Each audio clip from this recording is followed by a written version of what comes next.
Olá, gostaria de iniciar minha fala pedindo licença à ancestralidade e também agradecendo por esse convite honroso da Plaepar, por abrir um espaço para que eu possa falar de algo que outras associações, que outras instituições de ensino de língua inglesa ainda não o fizeram, que é falar do ensino de inglês para uma comunidade quilombola.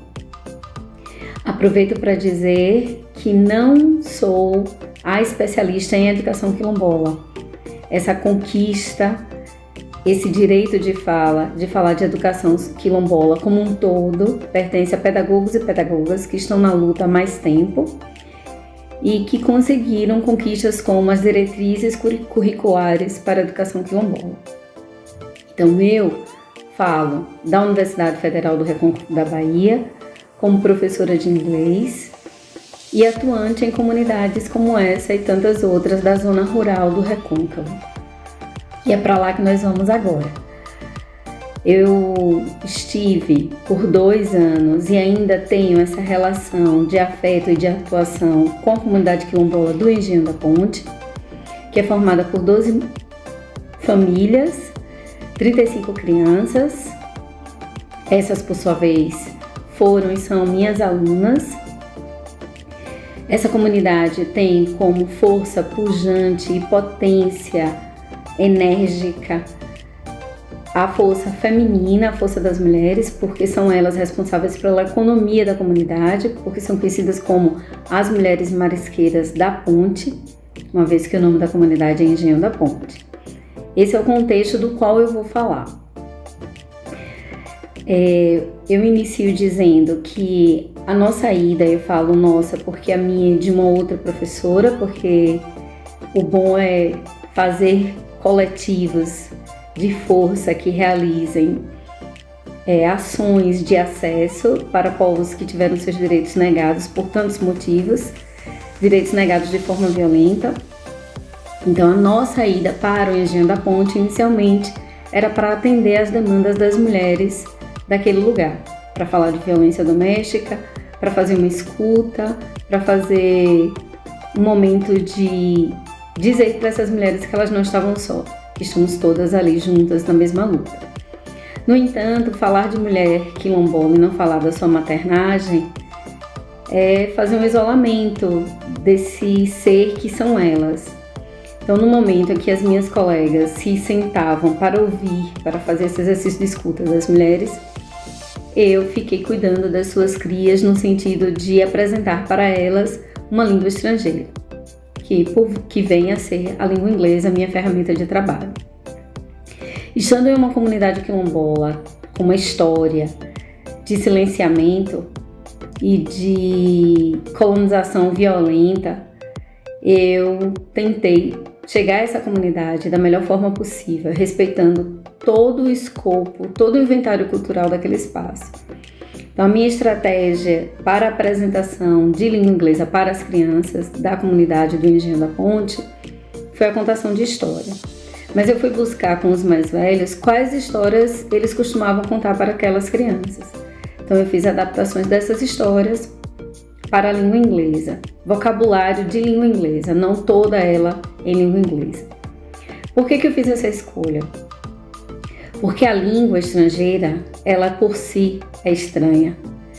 E eu chegar e colocar toda a história local em inglês no primeiro momento, seria de alguma forma repetir o mesmo comportamento do colonizador, repetir o mesmo comportamento imperialista que chega às comunidades impondo uma língua da forma mais direta possível e de uma forma de assujeitamento e de uma forma que faz com que aqueles aprendizes abram mão de ser eles, porque eles vão ter que se deslocar para um lugar de falante que eles não foram preparados.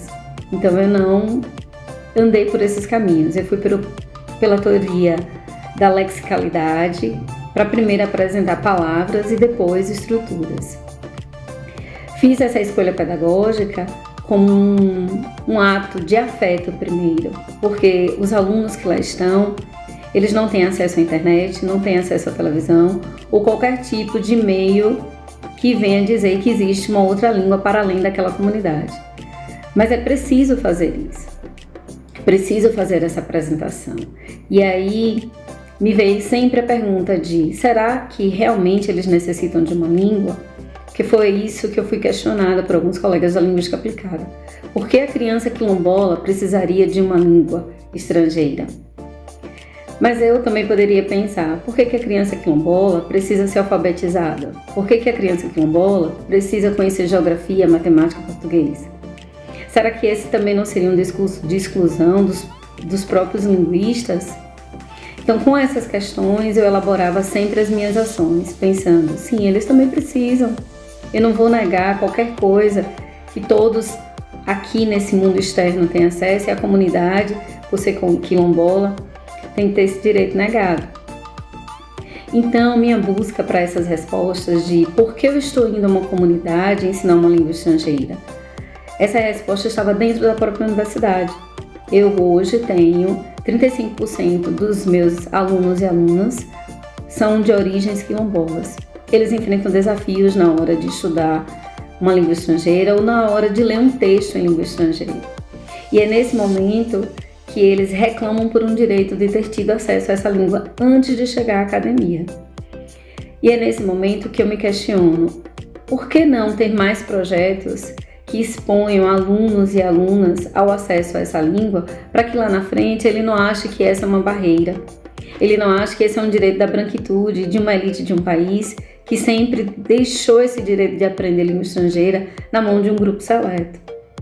Então é preciso dar munições, não sei se esse é o melhor termo, que remete muito à guerra, mas a gente não pode falar de um povo negro sem falar de luta, né? Mas é preciso munir esses alunos intelectualmente e academicamente para que eles se sintam seguros de enfrentar os desafios da academia, entre eles esse de ler textos em língua estrangeira.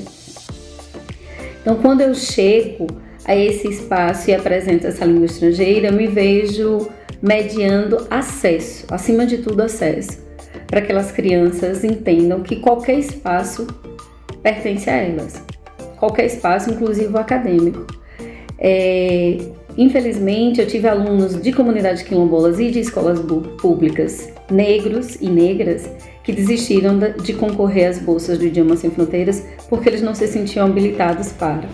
Então veja o quanto não ter tido acesso a uma língua estrangeira poda esses meninos e meninas de caminharem por outros percursos. Então, é preciso que a gente realize e elabore outros projetos. Nessa caminhada, eu também encontrei algumas barreiras com os meus próprios colegas ao dizer que talvez esses alunos não precisem de inglês, mas eles precisem desenvolver isso de maneira que eles criem ações para manter as próprias tradições. No entanto, ao conversar com alunos e alunas de comunidades quilombolas, você percebe, eu percebi e outros perceberam que esses alunos querem dizer quem eles são, em qualquer língua, iorubá, português, inglês, eles querem ser eles. E não é uma língua que vai invisibilizá-los. Por outro lado, eu percebo que os mesmos colegas que dizem que eles não precisam, eles também falam uma língua estrangeira. Eles também foram para o mundo dizer quem eles são. Então, os alunos de uma comunidade quilombola têm o mesmo direito e o mesmo acesso. É tudo uma questão de direito e de políticas. Por fim, eu queria justificar, e isso também tem muita relação com as minhas escolhas políticas, como mulher preta e professora de uma instituição que nasceu como uma ação afirmativa no Recôncavo Baiano, que eu fiz a gravação desse vídeo por várias vezes em inglês, e achei que eu estava domesticando o termo quilombola para que ele fosse encaixado ali no contexto de língua inglesa. Parecia tão artificial, tão gourmetizado, que desisti e fiz a escolha de fazer essa narrativa em português. Até esse ato me levou para esse lugar de dizer: os alunos de uma comunidade quilombola precisam aprender o inglês, que não os deixe artificiais. Eles precisam aprender e falar para serem eles. E também para serem esses indivíduos que não têm que abrir mão de uma ancestralidade, de um acervo cultural rico para ter que se tornar um outro que não são eles. E é sempre essa proposta que eu me coloco à disposição no momento que eu me dirijo a essas comunidades para falar de língua estrangeira. Acima de tudo, meu objetivo maior é tê-los em sala de aula, ter o público quilombola numa sala de aula acadêmica universitária, preparado para enfrentar os desafios que é ter um corpo preto ocupando espaços onde a branquitude teve por muito tempo. Eu agradeço mais uma vez à Aplaiapar por essa grande oportunidade.